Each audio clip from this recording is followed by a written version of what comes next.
Okay, Thomas. Morning, mate. I hope you're enjoying the training. I hope you're subscribed to the channel. I hope you fill in the comments at the bottom of each lesson, and we just want you to comment so that we can track your progress and see how you're going, because really the learning environment that we create here and the type of learning that we're looking for is embodied learning. Adult learning is about embracing the learning and learning a skill set that gives you emotional intelligence that you can then use to develop yourself, your clients and organizations. And what I want to kind of explain today is the kind of schooling system that I went to and that you went to was very much based in kind of action, behavior, consequence. You know, there was an action, there's a behavior, and there's a consequence. And a lot of treatment programs have been like this. Action, behavior, consequence. You do something wrong in your recovery, there's a consequence, and you're held accountable. You do something good, there's a consequence, there's a reward.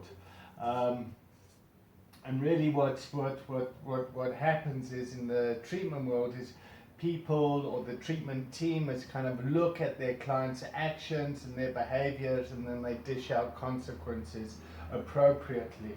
So for example, if you relapse, there's a therapeutic discharge or something. And that's all to kind of protect the environment. Now if we take this thinking and put it onto our schooling system, for me, for example, I came out of South Africa, I started to go to school here, and then at standard 3 I failed. At the end of the year you write a whole lot of exams and tests to test your theory, and there's a whole lot of tests, and if you pass those tests, the consequence is you go to standard 4, and if you fail those tests, the consequence is that you repeat the year. And that had an impact on me, and 4, 5, 6, 7, 8, 9. There's standard 9 happened again, I failed again, repeat the year.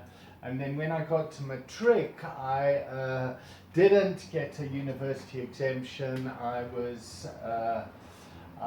left school and I went to the UK, and I opened up a squat, and I moved into the squat, and I connected the electricity, and I connected the gas, and I learned how to change locks, and then I started to sell drugs and do things to survive. And really what happened for me was I started to learn in this environment. This environment, the environment that I was in, that I was surviving in, taught me a whole lot of skills.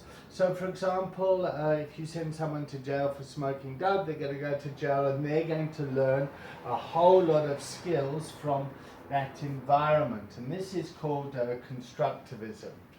So the way the world works is we have this behaviorist approach which kind of comes up with action, behavior, consequence, and then we have this environment where people learn from the environment.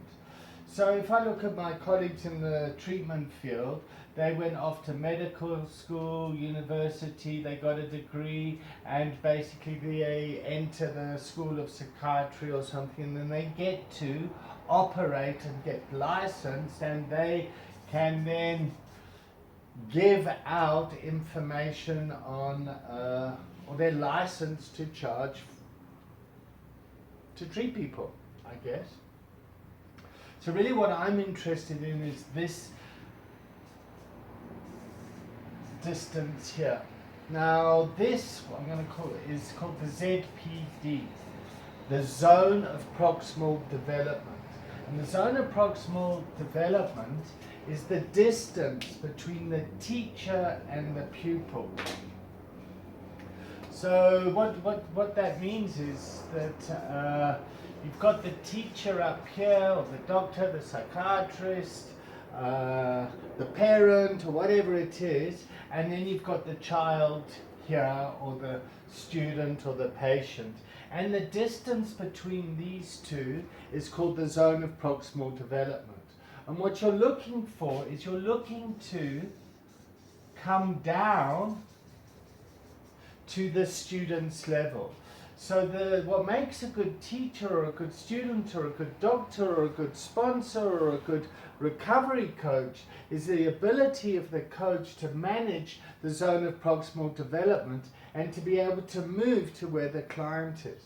So if we look at this in treatment terms, and you take somebody like me who's had a difficult schooling, I've been I've got a whole lot of kind of judgments around authority, and I would be kind of diagnosed as kind of antisocial or oppositional defiant.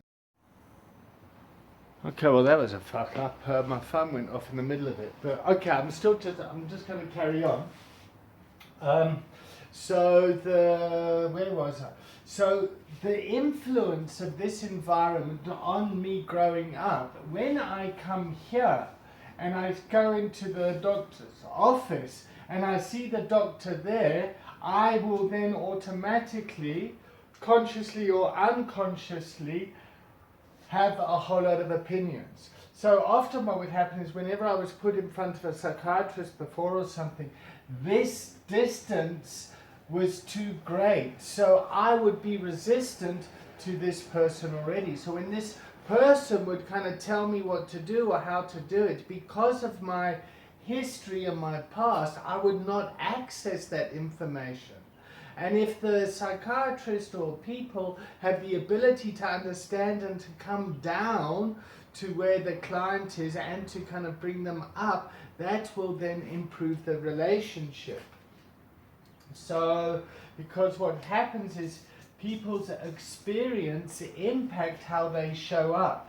So if you go into communities or something that have had a serious patriarchal kind of influence on them that has often been violent, it has kind of had an impact on that person when they then come to get help. Similarly, it goes the other way around. For example, I have got a whole lot of experience, but I lack the theory, so therefore I have a whole lot of arrogance, and kind of the belief was, well, because I've survived this world and I've been here and I've got clean, I know what's going on, which is absolute rubbish, because really what happens is the ZPD from this side to this side, I've got to kind of close the gap and come up here. So I need to be aware of the way that I show up, the way that I integrate into the world. And what we're looking for in the recovery coaching conversation is that it sits here somewhere. It's a mixture of development and behavioral work that improves outcomes and improves the person's life, as well as working in an environment where that person learns from their environment. So when we start our trainings, the thing is we throw all the books out the window. We don't ask our students to take notes because we want them to experience what it's like here. And where you're going to be good in your coaching is your ability to move on this scale. You are very good at coming down to this level. The challenge is in building you and building up your self-esteem and making you aware of how unconsciously competent you are, is to actually to bring you up and to empower you and get you to take responsibility for your life and to fucking believe in yourself. Because you can do this. You're not an idiot. You've had a good education. You got up to here. You went to university, and for whatever reasons, you were impacted by that.